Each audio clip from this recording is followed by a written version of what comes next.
So welcome everybody to this episode of the Ninth Grade Experience podcast. We are recording this on Wednesday, October 21st. I had to look at my watch to make sure I had the actual date right, which is Unity Day here and in Emmaus High School and across the country too. So if you're watching the video of this, you'll notice that all three of us are wearing orange shirts, and we'll kind of talk about what that is in a second. But we have an important, I think a really neat episode today to bring to you all, as next week we are beginning our hybrid learning. So I thought it would be a cool idea to ask our two school psychologists, Dr. Pinho and Mrs. Cignarella, to come in and kind of talk about some of the issues that students may encounter next week and kind of leading up to that, and even beyond, with some of the ideas and concepts about, you know, what's going to happen, how are they going to feel, like what about coming into a school building for the first time in 7 months, like all those different things. So thanks a lot for joining us today, everybody.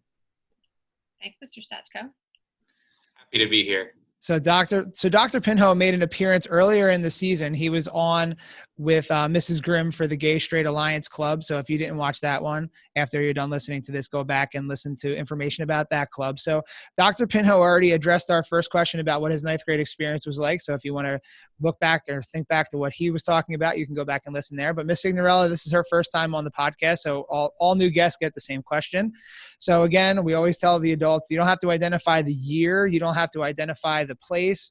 You don't have to really identify much of anything. But what was your ninth grade experience like? I had to really think about this one.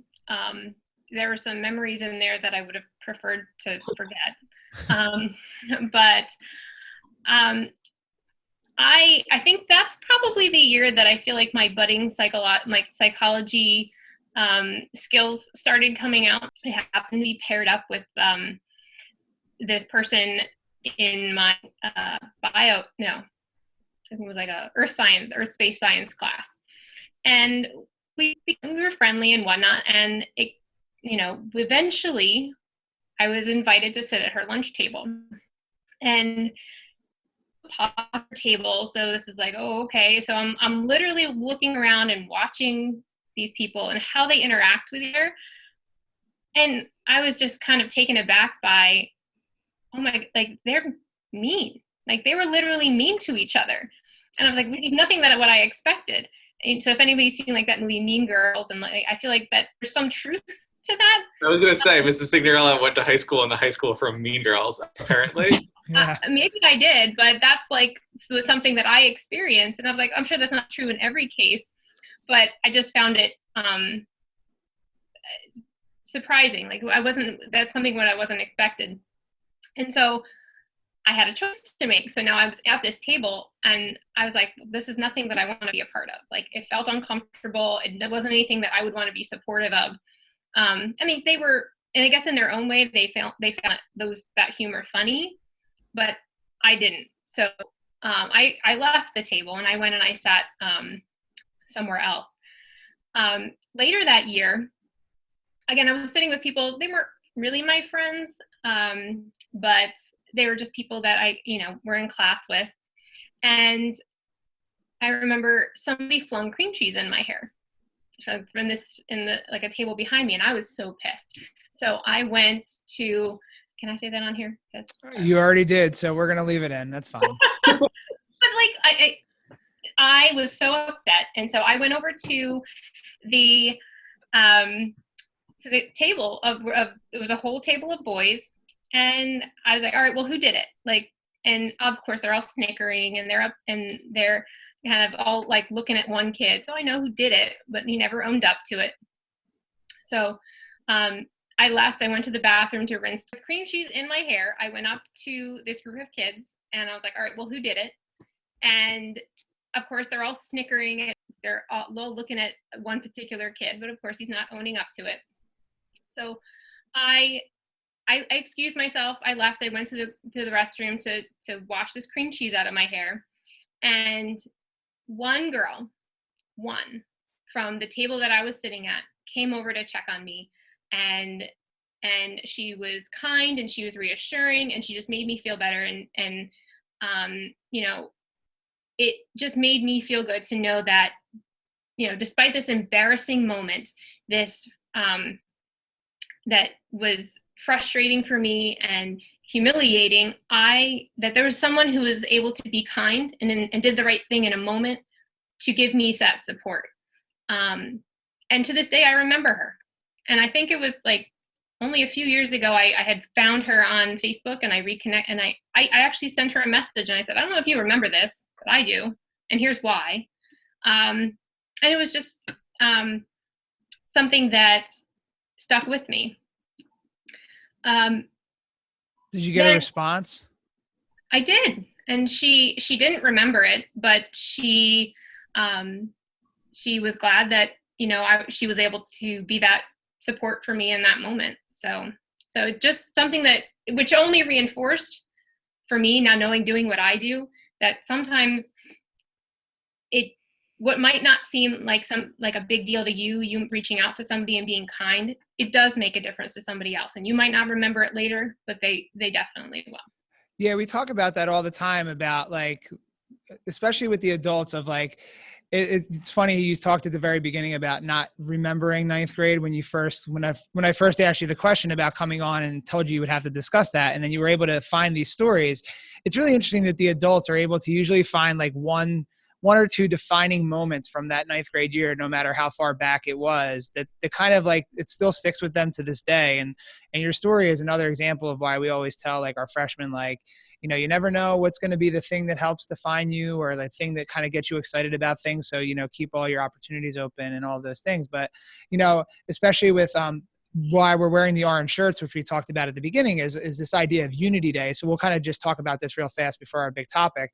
So Unity Day, everyone's wearing orange. It's an initiative. I think it's a nationwide initiative to kind of talk about the problems and the effects of bullying and these ideas of like kindness and acceptance and inclusion. So your story is like kind of like pretty right on with like everyone wearing orange shirts today. And maybe it's not the bullying that we all think about, but it's kind of along those lines where you kind of had to draw a line with different people you were associating with. And then even like being the victim of the cream cheese incident. I don't know if that will stick now for the cream cheese incident, but like, it's one of those things where this is kind of why we are wearing these orange shirts today and talking about, why it's important to kind of accept everybody in this situation here. So yeah, go ahead. What I was just gonna say was, I feel like when I was, preparing and thinking about what was I going to talk about for my ninth grade experience, going back and looking at these stories and things that I experienced, I realized it helped me realize that I was true to myself. Like, I knew what I was comfortable with. I didn't I kind of took in what I was observing, but I didn't let it change me, because I knew what I felt. I listened to like that little voice inside, like, oh, this doesn't feel good. Wanted to kind of throw this like disclaimer out there that like the stuff we're going to talk about today, it's important and it's good advice. But again, if you're suffering from like any sort of real issue or diagnosed issue, like we're not here to diagnose anybody. So if you feel that you need to reach out to like medical professionals and those kinds of things, please do that. Like, we're not in a replacement for that today. We're just trying to give you some tips and strategies that are good and can apply to all students. But if you have a specific problem or issue, like, it's best to go to some like professionals or to seek out one of the counselors individually to get individualized help. So I just wanted to throw that disclaimer out there at the beginning here before we get into some of these issues, because they are pretty important topics, and topics that, while you guys are experts on that, we want to make sure that people are getting the best advice they can as well too. So this is kind of a really unique one, because next week our students are going to start back in the hybrid. So we're going to have kids back in the building for, 5 days. We've had some people here and there, so it's going to be kind of interesting. So one of the questions I had for you to start with is like, when students come back into the building next week, some of them might be coming out of their homes. I know some of them came back for that one random day in August, but some people might have literally not had much contact outside for the last, since March 12th, or have those kinds of things. So for students that are coming back into the building, do you have any sort of tips or strategies to look for if like they're starting to feel anxious about being here, or like wearing a mask makes them feel anxious, or like all the different things that are going to be a part of this new school in-school experience? So either one of you can kind of take that and we can go from wherever, but we're just kind of looking for just general tips and strategies for students about coming back into school that's not going to really be like the school that they were in on March 12th of last year? Sure. I can jump in first. I think that what I would encourage students to do is to really kind of know their limits in terms of their own anxiety, and also recognizing that the reason people experience anxiety in general is because it's adaptive, right? It teaches you what you should be afraid of. It helps you recognize examples that are potentially dangerous. And so some degree of anxiety when you're coming into something that feels new and maybe feels really different from how you left it last spring or winter, it is normal, right? So I think accepting that some degree of anxiety here is really adaptive and will help you navigate this new situation and will help you pay a special attention to what you're comfortable with and what you're not comfortable with coming back. But simultaneously monitoring how you're feeling and realizing when you get to a point with anxiety where it can stop being helpful, it can stop being adaptive, and it can really start holding you back. So if you're getting to that point, knowing what you can do to seek help, whether it's from a friend or from Mrs. Cignarella or myself or from your counselor, and kind of catching yourself in that moment being like, okay, I have gone from a place of feeling nervous to a place of feeling really upset, and I'm having a hard time kind of regulating that feeling of being upset. And it can be helpful to get kind of like help from outside of myself to regulate that. Yeah, and just to add to that, well, how do you know if you're feeling like, what are those feelings that I might feel? Everybody's a little bit different. Some people internalize those feelings. Some people have more externalizing feelings. So what does that mean? So some people might be, they might have stomach aches. They might feel nervous when they walk into certain spaces, or get nervous when they're about to walk into the school. Sometimes people feel irritable. Like they just are annoyed at things, and they have a short temper and short fuse, and they really just don't know why. A lot of times stress can contribute to that. And this underlying anxiety about returning to school can, again, when we say anxiety, I'm talking like little a, not necessarily clinically diagnosed anxiety. It's like Dr. Pinho said, we all experience anxiety, and we all need to experience anxiety just as a survival skill. But knowing and recognizing yourself and your symptoms and where to go to get that help is, when you need it, is important. And that was going to be like a follow-up question to that, is like, I know that a lot of times we try to eliminate, as teachers and people that work with students in the building, we try to eliminate all their anxiety, and we try to eliminate like those fears about things. But it is healthy to like have that. I would have to assume that like, if you haven't been back in the building in 7 months, you're going to feel slightly, I know we keep using the word anxious, but you're going to feel slightly different about it coming back. So that, I would assume that's normal. So it's kind of like trying to figure out, if I'm a parent or if I'm a student, like where does it go from being not from normal to like, I don't want to say abnormal, but like just a little bit above that normal level, where then it becomes an issue that maybe requires a little bit more help than just like, oh, you'll get used to this after a couple of days. It's something new, where it's then like, oh my gosh, this is like debilitating and I can't do this. Well, I think that the point that you make is a good one in terms of clinically speaking. What we would ask is, where's kind of the impairment? Like where is where is something you're being held back from? So for example, nobody likes getting shots, let's say. Like no one is like, yeah, like let's go do it. But there are people who experience that in a way where like they might pass out even thinking about it. And like that's a type of like impairment or like harm that's being done from that fear that really elevates it above other types of things. So in terms of coming back to school, I would think, okay, almost everybody is going to feel nervous coming back, or feel uncomfortable coming back, or have some type of feeling of discomfort, just because it's the first day of school, right? It's not the first day of school, but it is the first day of school. And I think that having kind of like I said, that monitoring of like, okay, am I feeling anxious in a way where I'm just, being especially, it's unfamiliar and I'm like nervous, or am I feeling anxious in a way where I like catch myself like panicking before school, or crying in the bathroom, or I'm staying home from school because I'm anxious, or I'm missing class because I'm anxious, or things like that. I think when you start to feel like it's holding you back in some way is when you start to move from it being a helpful feeling to it being more of a harmful feeling.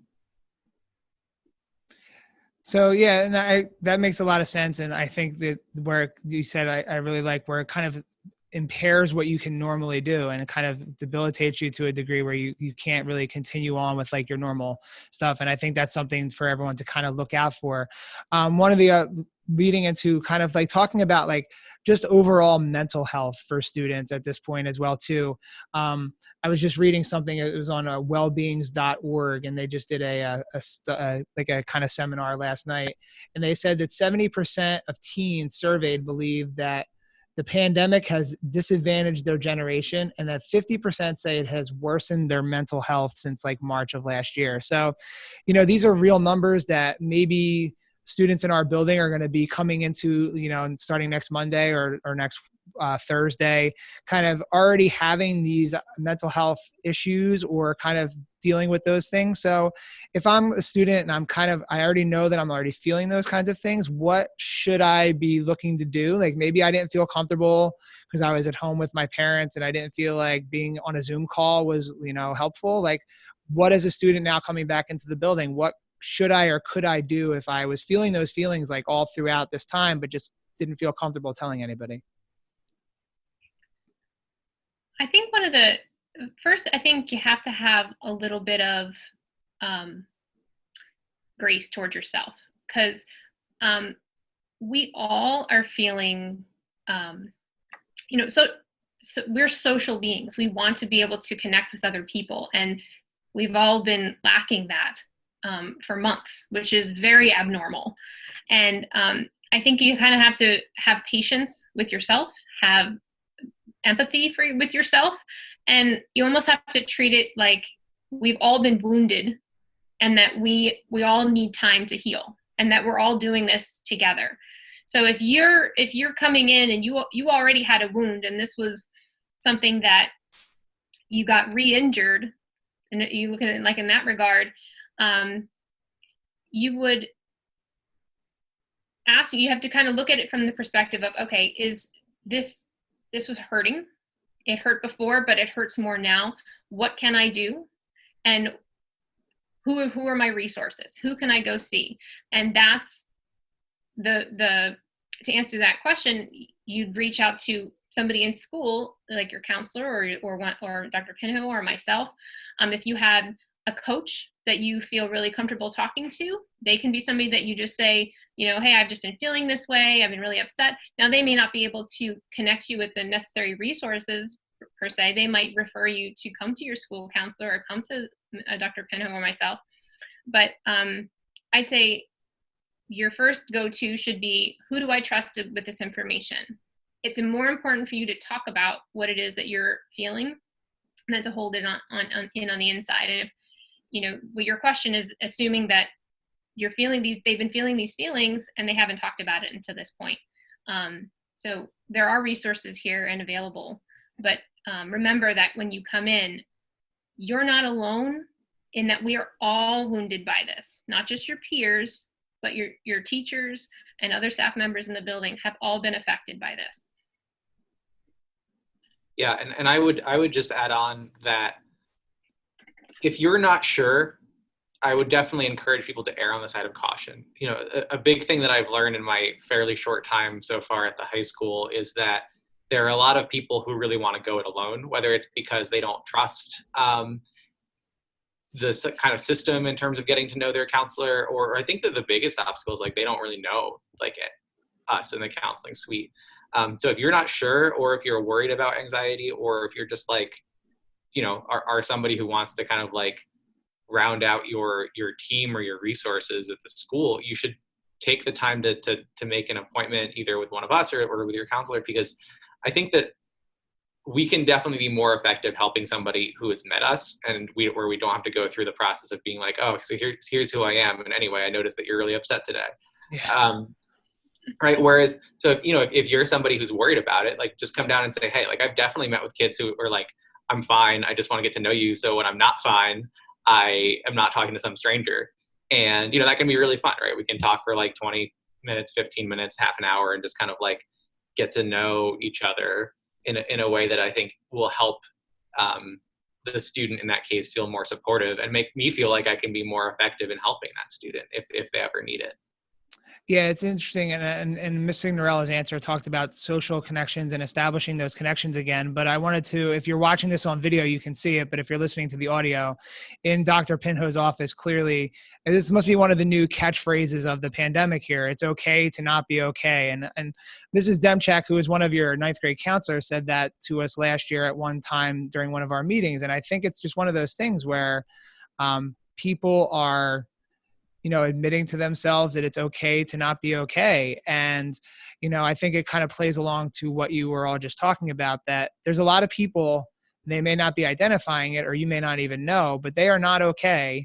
And it's okay now to kind of be not okay and reach out for that support. So, your poster behind the wall there is kind of a good visual reminder. Thanks. Yeah. I mean, I think that the biggest thing is feeling more comfortable talking about it, because there's so much stigma around needing help, whether it's because you have sort of like capital D depression, or just like this sense that you should be able to handle it on your own or something. And I think that creating a culture where it's more okay to admit, like, I need help right now. Not necessarily that I'm not someone who can take care of myself typically, but right now, whether I'm having a bad day or bad week or something is going on or whatever, getting people to more of a place where they're willing to say, I want someone to have my back, like I want someone on my team right now, and normalizing that type of behavior and normalizing a communication around that. Because, I talk to so many students who will say things to the effect of like, well, lots of students are upset like me, they just cry in the bathroom instead. And that really stinks. Like we want to, that's so isolating and so like has such an impact in terms of feeling like alone and cut off from people, that we really, really, really want folks like that to come on down and get to know, let us have a shot at sort of like making high school a better experience for you. Yeah. And go ahead. When I was in high school, I didn't know what a school I didn't even know we had psychologists. Yeah. They were there, but I had no idea about them. And we're in a unique spot here that we actually have two. For the longest time, we only had one. So at least we have a little bit more availability for people to come and see the school psychologist if they need to see somebody at that level. So at least we have two now, where before it was one. Yeah. And I think, I mean, like Dr. Pinho, I talk to students, and a lot of times they say, oh, they prefer to talk to their friends about, because they feel like their friends can better understand them, or maybe they're unsure if they tell an adult what will happen. And so because of they're unsure, they don't want to, come forward. But this goes back to being that person who's willing to, step out from maybe what everybody else is doing and do the right thing. And just like in my ninth grade experience, like somebody stepped out, one person left the table to make a point to come check on me in the bathroom. Somebody can just make a choice to say, whether it be online because you're in a group chat or you're texting, you're saying like, hey, I think you should go talk to somebody. Like, I'll go with you, or like, you want me to, walk up there with you and we can, but providing that support and giving that encouragement, because people like to be able to provide support to their friends, but some students do need more professional help. And that's where, if you feel like, wow, I think I'm really worried about my friend, you should be comfortable knowing that and encouraging them to come seek additional help. And I think that kind of ties into the next point where I wanted to bring up was about the social connections and how that's going to look in our current environment. I was listening to something yesterday where they said that school right now is all vegetables and no dessert. So it's like all the learning is the vegetables, but the dessert and the stuff that, whenever you talk to students, and I'm sure that everyone that wants to get back in the building is like, I miss my friends, I miss the human interactions, I miss all that kind of stuff. Like that's where kids are coming back into now. So what kind of advice can you give on like reestablishing these social connections and like remembering that it's like we're in masks, we're 6 feet apart, we're, when we're eating lunch, which is like the main social time, you're like basically you're eating and you're out of there. Like it's not going to be the social avenue that it was in the past. Like even you might not even have your friends here because they're at a different part of the alphabet. So, I think what can you kind of help students with or kind of advise students with, like when they come back, it's not going to be the social atmosphere that it was previously, but I think a lot of people are going to be craving that that kind of interaction with like their peers or even adults, or, even the hall monitors that have, they haven't seen, like these adults that they were used to seeing every day, they haven't seen in months. So what kind of advice can you give to students on reestablishing those social connections? So I would say that, so I'm in the position, so, you talked about there being two of us, but, it's, in some ways it's 1.5, because I'm at the high school halftime and I'm at an elementary school halftime, which is actually where I am right now. And I think that I've seen kind of that, like I have a 1.5 or 2 months of seeing what in-person hybrid instruction can look like socially for students. And I think that there are still opportunities to connect with one another, but that they look and feel different. So there's still chances to collaborate in class. There's still like breaks from class where you can talk a little bit and things like that. But it does feel really different. For me, an advantage that folks at the high school have that we don't have here in elementary world is that there are sports and clubs and things like that you can join after school. And I think that one piece of advice that I would have is part of making a school feel more like it's your school is being involved in something that you're passionate about. Right. So, even as an adult, like a thing that I'm passionate about is being a strong ally for like the LGBTQ community. So that's how I got involved in GSA. Or, there are plenty of people who are passionate about whether it's athletics or art or like gaming or whatever, like finding some way to connect with people, and definitely like taking the time to like have those social interactions, whether they're in class or in a club or whatever, in a way that's like safe, right, in terms of social distancing and stuff, but in a way where you're still, reconnecting with other people. I've certainly talked to a lot of people that like adults who aren't really able to get the type of conversation they want happening remotely in like a Zoom meeting. So I think that being back in a classroom will, even if you're talking like within the structure of a class, will like have more of a feeling of like I'm like with people and talking with people rather than kind of staring at a screen and hoping that nobody calls on me or whatever. Yeah, and I think there's opportunities. There will be opportunities, I think, in school for those connections. But outside of school, or on the bus, like those are times when, or like at the bus stop, like there are opportunities there where you can still be talking to other people, and it's not as much about, I think the main thing to remember is you don't know what everybody's circumstances are surrounding how isolated they've been. Some people have been more lax than others, unfortunately. And so you don't know, maybe somebody has someone who's very high risk in their family, so they've had to be, much more isolated in there. Maybe they really haven't seen anybody. And then you have people who maybe have been. And so everyone's coming in from a different level of comfort in talking to other people. I feel like you were kind of getting at that you need to sort of appreciate that like people are going to be coming in all different places socially. There are people who like have been at the school every day in the fall for marching band or fall sports or whatever. And then you have folks who might have like, only talked to people remotely since March, basically. And I think coming back from that can like take some getting used to. So, like as a student and also like as adults, like trying to keep in mind like that people have not had the same experience of COVID and quarantine and everything else that you have, and that might affect you socially. And I know some people will create like their own pods, like families who know each other, who kind of know each other's patterns, will create these pods where, that families are okay with certain interactions, but that's all usually discussed behind the scenes. So there's opportunities in school and out of school. Face-to-face is much more, it's more preferred in a lot of cases. But do you have any, just to kind of tie up the loose ends on that one, do you have any suggestions? What if I'm a kid that is staying remote? So now I have my friends some of my friends might be back in the building, but I'm still at home due to different circumstances. Is there any sort of different way that, obviously it's kind of reaching out through all the different forms of technology that we have, and maybe kids are seeing each other outside of school as well too, but do you feel that the people that are remote are at any sort of disadvantage, like in the social connections phase of this? Not necessarily academics, but like socially, is there, if I'm like somebody at home, is there something maybe additional that I should be doing, or a disadvantage, or maybe even an advantage that they can contact people more easily? I'm just trying to think about our kids that might not ever come into the building at all during the whole school year, and kind of how they can establish those connections as well too.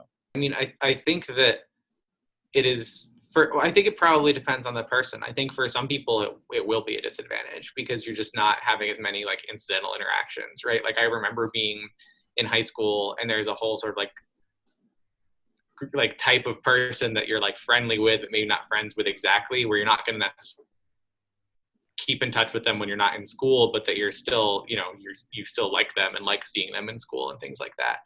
And, so I think you miss out on a lot of those kind of like incidental interactions. But at the same time, I think that people rely on things like whether it's social media or texting or talking on the phone or like video chatting or FaceTime or whatever to kind of like supplement that. So if you're already somebody who spends a lot of time connecting with people socially like that, I think that you can still can still have this like well-rounded experience. I think if you're somebody who tends to keep them to themselves more, you may have to be more mindful or more deliberate about going and connecting with people if you're not kind of in the building and incidentally seeing lots of people.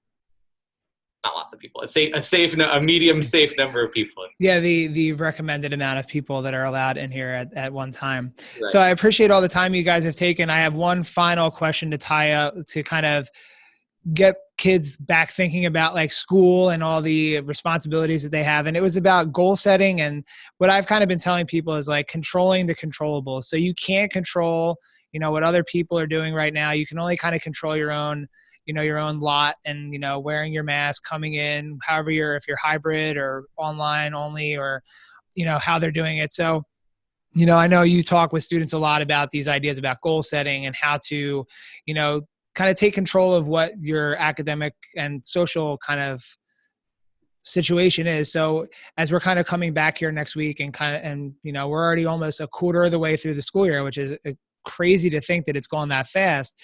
But if you were going to kind of tell people how to readjust themselves or get themselves ready for the rest of the school year, maybe they weren't as successful in the online, or maybe they're, really excited to get back in. So what can you give students as kind of, and parents kind of tips or strategies on like goal setting and controlling those things that they really have control over? My first thought would be think about your schedule. So when COVID hit, we had a routine. We had something that we fell back to, and all of that got upended, and we created these new routines at home. And you think about the students who they used to have to wake up maybe an hour before their bus would come, and then they have to maybe get something to eat, to get a shower, get dressed, get to the bus stop on time. And now it's like, oh, I can roll out of bed maybe 15 minutes before class. Now maybe some people are still kept to that routine, which is ideal. But now we're going to be coming in with people changing those routines back and having to readjust to the way it was before twice a week. Yeah. So it really goes back to keeping things consistent for yourself and stopping and reflecting on what do I need? What do I need as I move forward and I prepare to go back into hybrid? Where's my level of anxiety? What are the things that I'm worried about? And have a little bit of patience with yourself. Just know that how am I going to approach social? Like have a plan. Like how am I going to approach socializing in school? How am I going to, do I need to do something for my own mental health? Do I need to, start exercising? Do I need to eat better? Just think about what you need to be healthy and what you have control over. And if you need help or you're struggling to get through assignments or tasks or anything that you're presented with academically, don't be afraid to reach out for help and from your teachers, from your counselors. Like express it, like I said, this is a wound that's healing for everyone, and everybody is coming with an understanding and are going to try to be very patient and empathetic with you coming back in. So you need to have that patience and empathy for yourself as well. Yeah, I would agree that I think a lot of just in general coming back has to do with being kind to yourself, right? Like I think there are many learners who like really are used to crushing it at school and who have challenges with hybrid or remote learning that they wouldn't normally have, or people who struggle at school who struggle even more learning hybrid or remote. I think that, you know, trying to be patient with yourself, like trying to I talk to a lot of folks, whether they're students or adults or whatever, who are really, really patient with other people and really, really kind to other people, but really struggle to show that same patience for themselves, right? So they'll say, like, and a conversation that I'll have with them might be something to the extent of, like, they may be feeling dumb or stupid or a failure, and I'll say, well, you know, if someone you cared about had a bad grade in English or a C in English, would you think that they were dumb? I was like, no. And I'll be like, well, why do you play by different rules? Right. So I think just like having the patience with yourself to say that that like what is being asked of you right now by the world that you live in can be challenging, and that it's okay if you need help that maybe you didn't need before the pandemic happened. So I think in terms of like setting goals, like meeting yourself where you are now in October of 2020, rather than thinking about where you were in February of 2020, and approaching yourself as somebody who may have new needs that you didn't have before, and being kind to that person as somebody who deserves the same help as everybody else. I think that's a really great message to end on, is like, you know, we're in October, we're not in March. We can't snap our fingers and go back to March 12th, and then March 13th will be the next normal day. So I think it's a great thought to end on here with, you know, we are where we are, and we have to move forward from there and kind of establish our goals to go with that. So if I'm a student or a parent and I'm trying to get more resources or contact either of you, what's the best way to go about doing that? Definitely email. Yeah, definitely email, which our emails are on the website. And also, we have a school site corner in the Wellness Wednesday site that the counselors put out.